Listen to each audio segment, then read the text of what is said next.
Et ils boivent sec des martinis, jouent au golf toute l'après-midi, puis ils font des jolis enfants qui vont tous à l'école. Aux personnes à risque, aux plus vulnérables, aux personnes âgées de plus de 70 ans, je demande une vigilance accrue. Moins de réunions avec la famille, avec les amis, même si c'est un crève-cœur.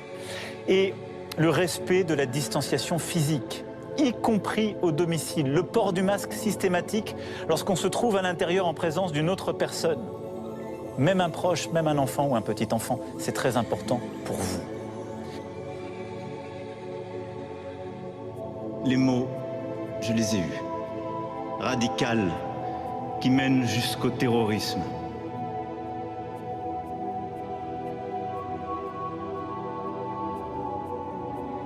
La crise sanitaire, la crise économique, la crise sociale est d'une certaine façon une crise démocratique qui se pose. Donc nous devons vivre avec la peur. Ce n'est pas un sentiment illégitime, la peur, quand il y a autant d'effroi. Mais nous devons vaincre cette peur et continuer à respecter des règles, que ce soit pour la crise sanitaire, c'est difficile, mais nous devons l'accepter, que ce soit pour la crise économique, où il faut prendre des mesures qui soutiennent davantage l'emploi, et notamment pour les jeunes, et avec la crise terroriste, de savoir que nous sommes toujours devant ce risque que ça puisse apparaître, et que nous devons mener cette lutte, parce que nous l'emporterons à la fin. Les musulmans, on en entend parler tous les jours. Ça s'imprime dans la rétine comme situation normale. Alors encore une fois, même si je suis persuadé que le racisme c'est quelque chose d'entretenu et développé, il y a un moment donné, on est en droit de se poser la question si cette religion n'est pas un petit peu pour la guerre et pour la violence quand même. Et pas un petit peu pour l'intolérance quand même. Parce qu'encore une fois, les attentats, c'est quelque chose sur lesquelles on ne peut pas mentir. Ou en tout cas sur lesquels les journalistes ne peuvent pas mentir. D'accord ?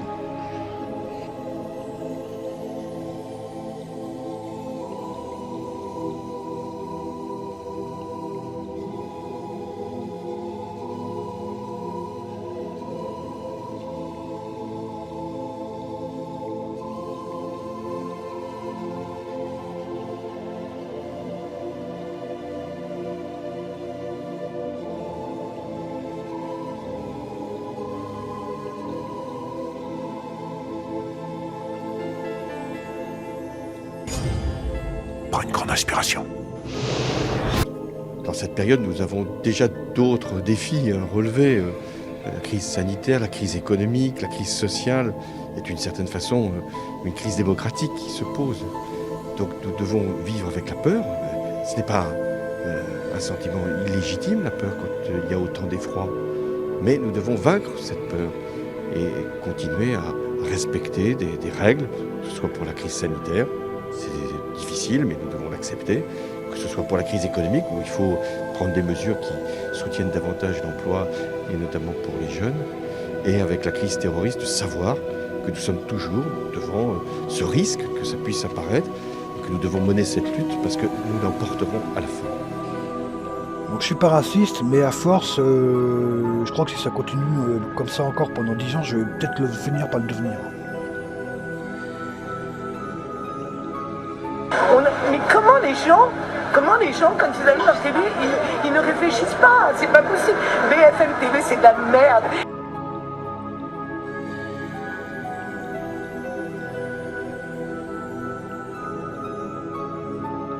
La vie, elle est belle.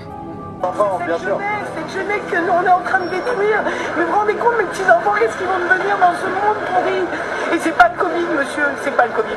Le Covid, il a bon dos. Mais si on voit plus la vie quand on meurt, du coup c'est un peu triste, il faut en profiter de la vie. Nos enfants vont être malades, ils vont être malades. Mais moi j'ai un petit fils de 6 ans qui est nerveux comme tout, mais comment il va pouvoir supporter de garder un masque? Monsieur, je vous en supplie, diffusez tout ça, essayez de réveiller les gens. La vie c'est joli, c'est beau. On peut voyager, chanter, rigoler. Sur la terre, tout est joli. Il y a plein de choses qu'on dit dans ce lit. Les princes, les reines, les diamants. Il faut que les gens se réveillent, on va mourir. Mais moi, je suis devenue dépressive, je suis une femme qui aime la vie. Les chansons douces, les bébés, tout ça, c'est chouette. Du coup, il faut en profiter. Qui aime rire, qui souhaite des joyeuses, on est en train de nous tuer, on est en train de nous tuer. Courage, madame. On est en train de nous tuer, c'est pas possible. Courage. Mais c'est chouette d'avoir des copains sur la terre. Après, quand on meurt, on ne les voit plus. C'est triste. De fou, on est entouré de fous. Maintenant, parce que ça, ils ont un agenda. D'accord, mais Alors, on n'a pas le droit de faire A ça. priori, il y a un agenda Covid de 2 ans. 2 ans, on va arriver à l'élection présidentielle. Est-ce que vous pensez que Macron n'a plus que ça pour s'en sortir, mettre le peuple à la maison? Moi, Macron, pour moi, il est zéro. Je vous dis, il est zéro. C'est pas un vrai bonhomme, c'est pas un président. Mais Macron, vous voulez que je vous dise, il est même pas crédible. Je sais pas comment les gens peuvent baver devant lui, il n'est pas crédible. Ce monsieur, pour moi, il n'est pas crédible. Lorsqu'on se trouve à l'intérieur en présence d'une autre personne, même un proche, même un enfant ou un petit enfant, c'est très important pour vous. Ce qui est triste à dire, c'est que justement, si c'était un bon président aujourd'hui, il ne laisserait pas couler ce pays. Parce qu'aujourd'hui, il est en train de le faire couler sciemment et purement. Et toutes ces entreprises qui sont en train de mourir, ces gens qui pleurent à la télévision, qui ont mis tout leur argent pour... Et le respect de la distanciation physique, y compris au domicile, le port du masque systématique lorsqu'on se trouve à l'intérieur en présence d'une autre personne. Vous savez, je vais vous dire quelque chose, mais comment les gens, quand ils allument leur télé, ils ne réfléchissent pas, c'est pas possible. BFM TV, c'est de la merde. Je travaille par rapport à ce que je gagne, j'ai un mari, mais moi je m'en fous, moi, c'est pas moi qui compte. Pour les enfants, Prendre sur les radios ou ailleurs que l'individu aurait été armé d'un couteau et aurait crié à la Wakbar, il n'en est rien. Il n'a jamais crié à la Wakbar.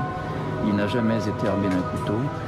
Et l'individu, on a pu établir son identité, c'est quelqu'un qui est français, né en France, âgé de 33 ans, qui n'a rien à voir avec la religion musulmane. Donc on est totalement dans un registre qui n'a rien à voir, on a plus à faire un geste de déséquilibré. Une guerre totale entre les deux pays, on est dans une guerre bien réelle en tout cas. Et je souhaite à tous ces journalistes qu'un jour ils paieront le bain qu'ils sont en train de faire. Mais je le souhaite de tout mon cœur, de tout mon cœur. J'ai jamais dit de mal à quelqu'un de ma vie, j'ai jamais souhaité de mal. Mais aujourd'hui je leur souhaite, à eux, à leurs enfants, parce qu'ils sont en train de faire avec les masques accidents. Mais parce que la laïcité, c'était une neutralité bienveillante, apaisée. Mais juste, Ce n'est plus le cas aujourd'hui. Père Vio, quand vous entendez l'imam Hassan Chalgoumi, vous entendez que lui, il a envie d'apaisement. Il a envie. Mais moi aussi, j'ai envie d'apaisement, mais je dis que si. Mais alors, c'est la faute à qui? Ah, mais c'est la faute à une évolution d'une certaine intelligentsia française qui s'est crue très maligne de revenir à l'époque des Lumières où on était anti-chrétien et anti-religieux et où le blasphème est devenu une expression de la C'est-à-dire que vous liberté. êtes contre le blasphème? Moi, je suis contre le blasphème parce qu'on blesse les gens inutilement. Je trouve que c'est idiot d'aller blesser les gens, c'est méchant. Vous savez, Portalis, qui était un de nos grands juristes... Mais c'est une de nos libertés. Ah, mais attendez, non. Non. Portalis, en 1802, il avait connu les horreurs de la Révolution française, il avait connu la guerre religieuse et la guerre civile religieuse, et Portalis disait que quand on atteint les hommes dans ce qu'ils ont de plus sacré et de plus saint, on n'est pas loin de la barbarie. Voilà, c'est pas la liberté. Je vous donne la parole après sur le plan politique, mais juste sur le plan religieux, Hassan Chalgoumi, vous, le blasphème, vous êtes contre aussi, comme le Père Vio? Petite boîte, faites en tiki-taki, petite boîte, toutes pareilles. Il y a des rouges, des violettes et des vertes, très coquettes. Elles sont toutes faites en tiki-taki, elles sont toutes pareilles. Et ces gens-là, dans nos boîtes, vont tous à l'université. On les met tous dans des boîtes, petites boîtes, toutes pareilles.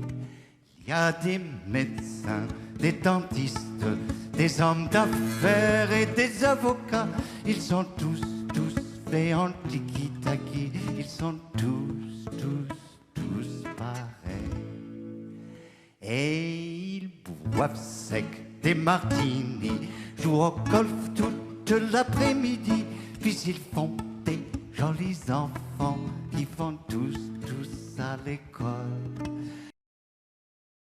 sentiment qu'Hachem Chalgoumi, il est presque plus tolérant que vous. Oh, pas du tout. Bah oui, parce que vous dites il faudrait pas aller jusque-là, il faudrait pas aller jusqu'au blasphème. Mais moi, et tandis que vous attendez à Hachem Chalgoumi qui vous dit c'est un pays de liberté. Vous me laissez pas m'expliquer. Non, vous arrêtez pas, je pose une question simplement. Je vais vous répondre. Mais je pense qu'il faut, je pense comme vous, que c'est par l'écrit, que c'est peut-être par d'autres dessins qu'il faut répondre à cela, bien entendu.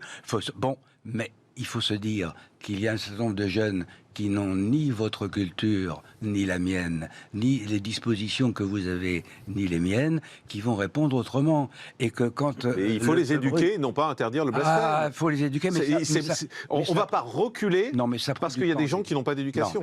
Il faut les éduquer, non pas interdire le blasphème. Ah, il faut les éduquer, mais on ne va pas reculer parce qu'il y a des gens qui n'ont pas d'éducation. Peut-être que le procès de Charlie Hebdo et l'histoire des saints, des outrages, l'histoire des saints, des outrages.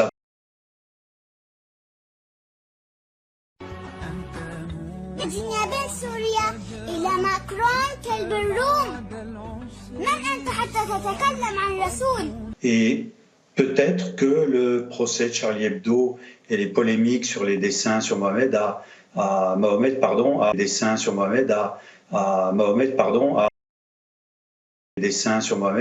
Ça prend du temps d'éduquer. Vous savez, j'ai été pendant 10 années, je le disais tout à l'heure, aumônier de prison.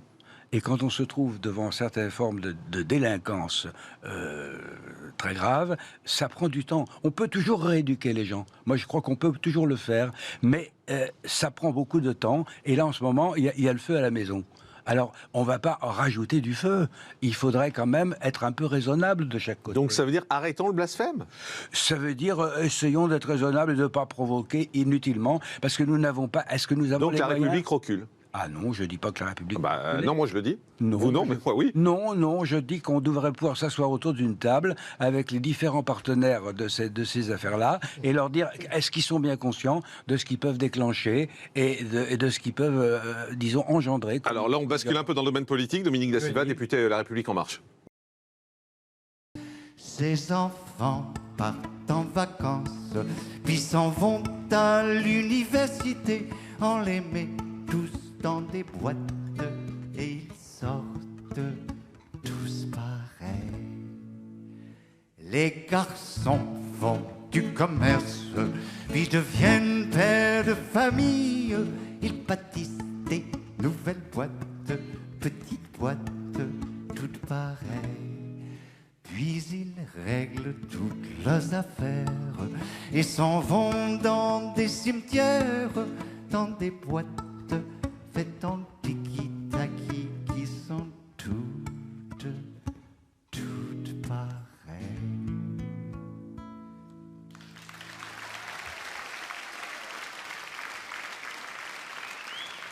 Oui, en attendant, il y a des gens qui meurent. Et donc, on fait quoi alors? Ah bah, peut-être qu'il faut renforcer la police, et pas seulement la police, mais peut-être que ça, nous avons aussi, là je me tourne vers monsieur le député, un système judiciaire qui ne suit pas. Il y a des martyrs. J'ai un prix à payer, moi. Un prix à payer, ça fait des années, menace de mort. Mais je change les choses. Croyez-moi, tellement nos paroles et nos actes sont fortes, l'État islamique, elle me menace. Ça veut dire quoi? Ça veut dire la parole d'un imam libéré, ça dérange les islamistes. Je pense que les lignes, ils mangent et bougent. Je pense que les lignes, ils mangent et bougent. Et non, pays de lumière, pays aussi des droits de l'homme, il faut qu'on ne recule pas, on avance. Oh, et le discours du président, quand il le menace, qu'il le critique, vous savez qui le menace? Quelques pays, le Qatar, la Turquie, Gaza, Koweït, mais il y a 1,5 milliard de musulmans.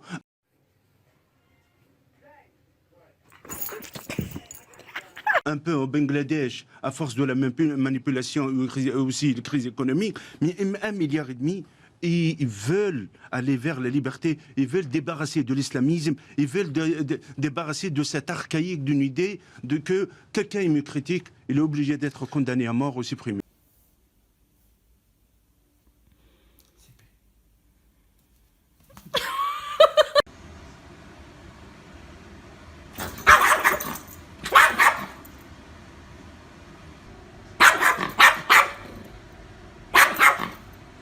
C'était un de nos grands juristes. Mais c'est une de nos libertés. Ah mais attendez, non. Non. Portalis, en 1802, il avait connu les horreurs de la Révolution française, il avait connu la guerre religieuse et la guerre civile religieuse, et Portalis disait que quand on atteint les hommes dans ce qu'ils ont de plus sacré et de plus saint, on n'est pas loin de la barbarie. C'est pas l'islam qui est en guerre contre la France, d'accord? Ce sont les politiques et les médias français qui imposent une peur de l'islam, qui éclate la cohésion sociale à leur bénéfice, d'audimat et électoral. Ils disent qu'on ne peut pas critiquer l'islam, mais ils passent leur journée à chier sur les musulmans et à parler d'islam. Je connais des salafistes, ils parlent moins d'islam qu'eux. LCI, ils ont retransmis le discours d'Éric Zemmour à la convention de droite en direct pendant une demi-heure. C'est normal. T'allumes ta télé, il y a Satan qui prêche. Après le jour du Seigneur, la nuit du diable, c'est complètement normal. Moi j'étais là, je dis ça vaut pas le coup de faire un remake. Charlie Chaplin il faisait vachement mieux Hitler quand même. Après Zemmour, c'est vrai que c'est un sacré numéro. Même dans un océan de merde, tu le distingues. Il a une couleur bien à lui, carrément. Il était en pleine forme le mec. Et il voulait épater Satan. Il a tout donné. Il a quand même dit les nazis étaient raides et intolérants. Mais de là à les comparer à l'islam. Oh putain, oh, il a dit ça comme ça, c'est sorti comme un prout après le cassoulet. J'étais là, waouh, putain, normal. Et très peu de réactions, de pays absolument incroyable. Tu émets une petite critique sur la politique d'extrême droite d'Israël, tout le monde rougit, tu prends un blâme. Mais là, le mec, il est au calmito, tarlé pupito, en train de parler de la souplesse de la Shoah, et tout le monde à piscine. Je peux plus le voir là, avec sa gueule de tortue débile. Il porte la crasse de son âme là sur son visage disgracieux, posé sur son corps de menthe religieuse anorexique. On n'en peut plus. Sur le grand remplacement, il racontait n'importe quoi, le mec était, ils veulent nous remplacer, les pays arabes sont organisés depuis 40 ans, ils veulent me remplacer. Il tenait des propos plus incohérents qu'un DJ de rave party dans le 77, mais c'est normal, il est multi-condamné par la justice française, il a incité à la déportation de millions de musulmans, mais il reçoit des offres d'embauche. On dit qu'on est le pays des lumières, mais pour moi là, il y a plus la lumière au grenier, il y a plus la lumière au sous-sol. Même Jean-Michel Aplathy, il a dit, et si Jean-Michel Aplathy le dit, quand il le dit, il faut écouter. Jean-Michel Aplathy, il a dit, c'est pas normal qu'on laisse plus parler Dieudonné, si c'est pour laisser parler des gens comme Éric Zemmour. Il a dit Éric Zemmour, il est dangereux et malveillant. Et c'est vrai, Éric Zemmour, si tu le croises après la mort, c'est que t'es pas au paradis, clairement. Et carrément, Satan, il va l'utiliser comme panneau de signalisation. Je me répète, mais la mère d'Éric Zemmour, si tu nous l'avais avorté, celui-là, ça aurait quand même été un IVG de confort pour la société française. Et méfiez-vous, avec la convention de droite, parce que Marion Maréchal, elle va le faire. Elle est dans la salle du temps de la fils de puterie, là. Elle est en train d'apprendre tous les tricks. Elle va juste revenir avec un brushing en ayant enlevé son nom et en ayant appris par cœur la rhétorique pour les nuls. Ça va lui suffire pour être élu dans ce pays, vous allez voir. Alors qu'ils arrêtent donc tous de se cacher derrière l'état de droit, puisqu'ils n'ont pas eu tant de pudeur et tant de scrupules quand, au cours de la crise sanitaire, ils ont petit à petit grignoté nos libertés fondamentales. Il n'y a pas eu tant de tergiversation lorsqu'il s'est agi, et ce qu'il s'agit encore d'ailleurs, de confiner l'intégralité de la population, lorsqu'il s'agit d'assassiner des centaines de milliers d'entreprises sans sourciller.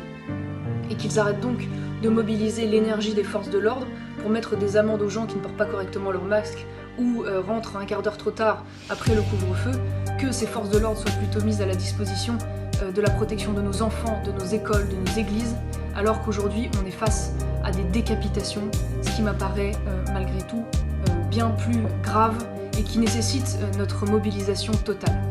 Alors la guerre est là, ce n'est pas nous qui l'avons choisie, ce n'est pas nous qui l'avons provoquée. Alors maintenant, il est grand temps que la France fasse ce qu'elle a fait à de nombreuses reprises brillamment au cours de son histoire, c'est-à-dire gagner la guerre. Une guerre totale entre les deux pays, on est dans une guerre bien réelle en tout cas. Mes premiers mots sont d'abord des mots de compassion à l'égard des proches, des familles des victimes et de Allahu Akbar, neutraliser l'assaillant de telle sorte que peut-être d'autres vies auront été épargnées grâce à la police municipale de Nice.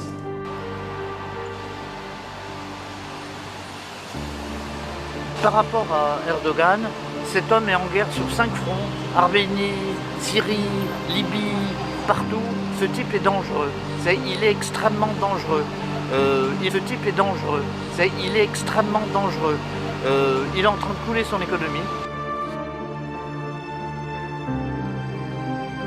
Alors évidemment, il détourne le regard de sa population vers l'extérieur, c'est un grand classique. Mais ce type est un autocrate et un type dangereux et à combattre par tous les moyens, y compris par l'humour, y compris par, on va dire, l'excès, la caricature. Voilà.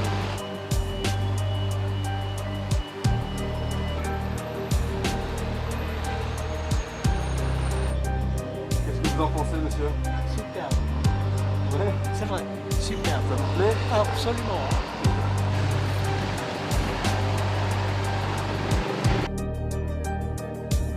Elko Kelsteinangat.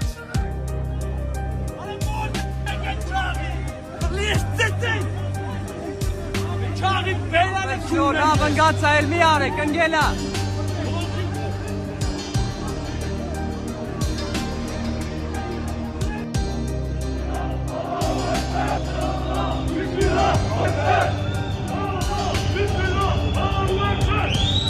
Vous êtes où les Arméniens?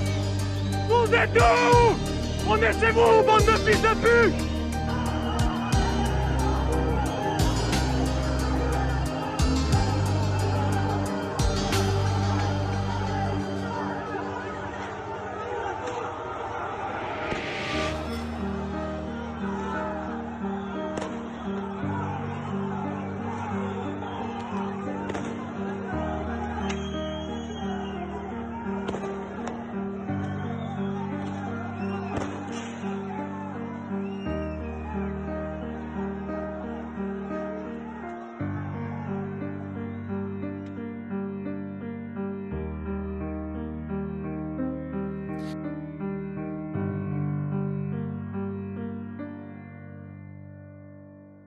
Je suis tout à fait favorable à ce qu'on construise de nouveaux modèles de gouvernance. Gardez votre calme. Je suis Adam, l'ascenseur intelligent. Je suis là pour veiller à votre sécurité. Votre appareil est immobilisé pour une raison inconnue. Je mets tout en œuvre pour y remédier. Technologie.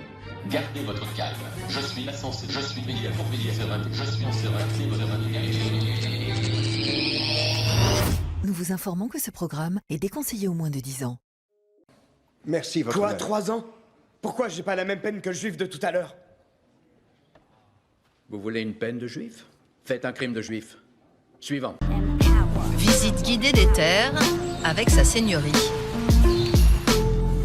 Visite guidée des terres avec sa seigneurie. Oh, oh oui. Les Français détestent. Je dis qu'on peut éviter les réformes, on ne les fait pas.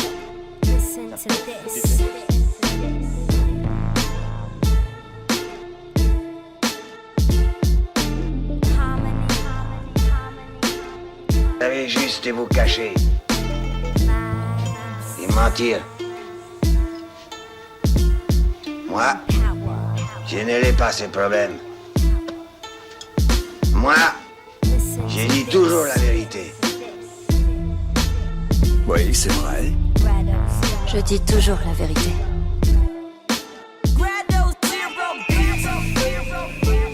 Même quand je mens, c'est vrai.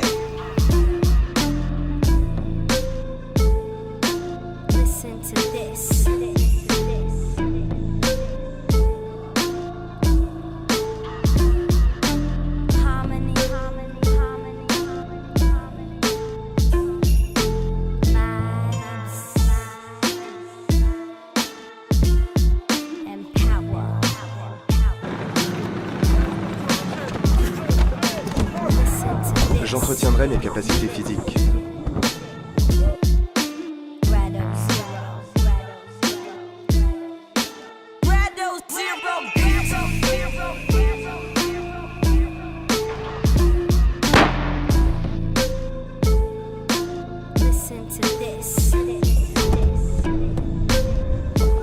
Je développerai mes compétences.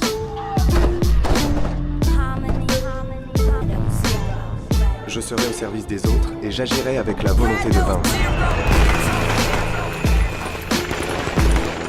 Pour moi, pour les autres.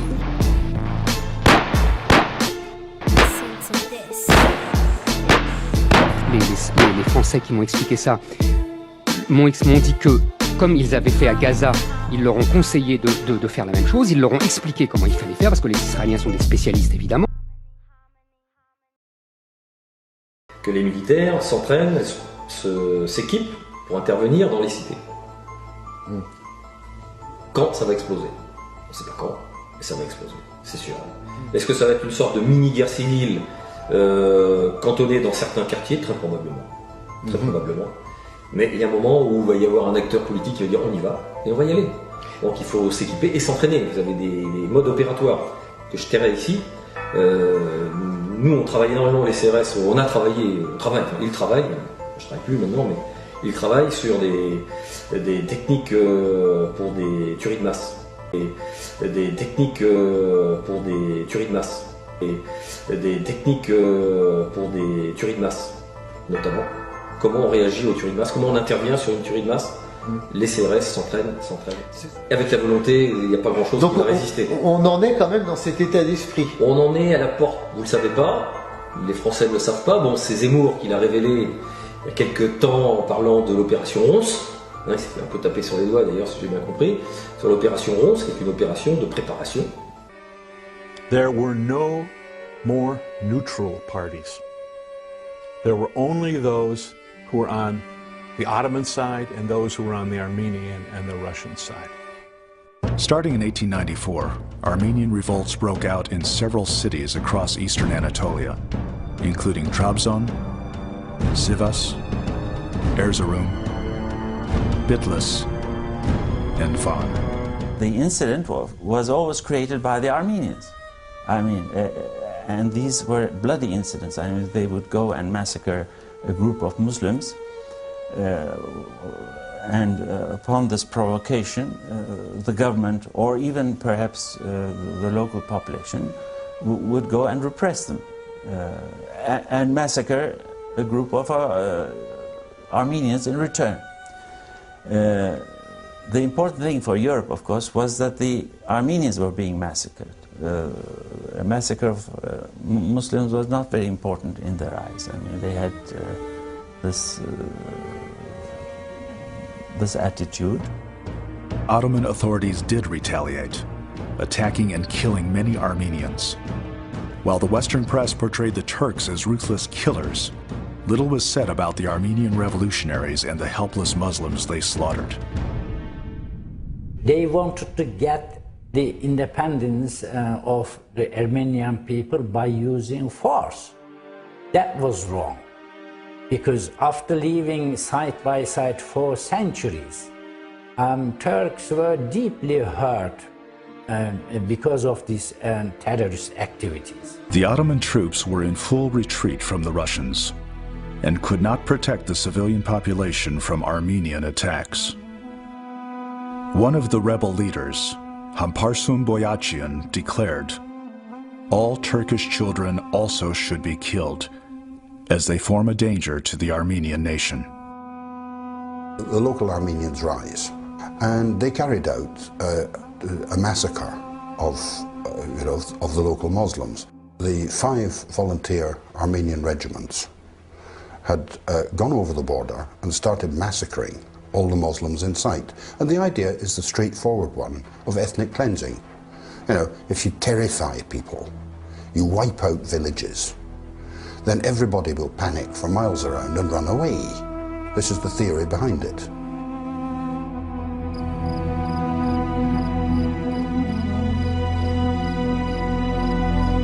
At this site, near the village of Zeve, not far from Van, about 2,500 unarmed civilians were massacred by Armenian rebels.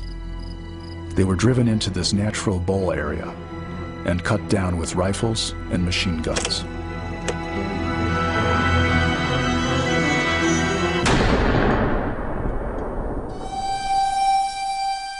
The civilians could not escape the murderous gunfire of Armenians positioned on the heights above.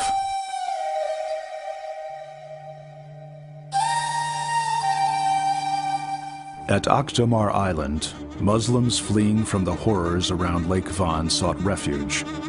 But Armenian rebels were waiting and slaughtered their victims without mercy. This Armenian church was the final image seen by many of the Muslims who died there.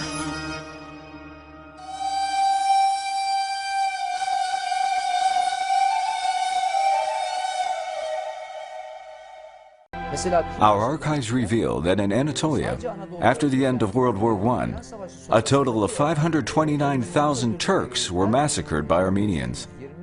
All these dead are accounted for by name and their village, so we can provide even the names of those killed. The Turkish army drove Armenian rebels back toward Yerevan, and a treaty was completed in the town of Gümrü on December 3, 1920. The tragic cycle of attack and massacre was finally coming to an end.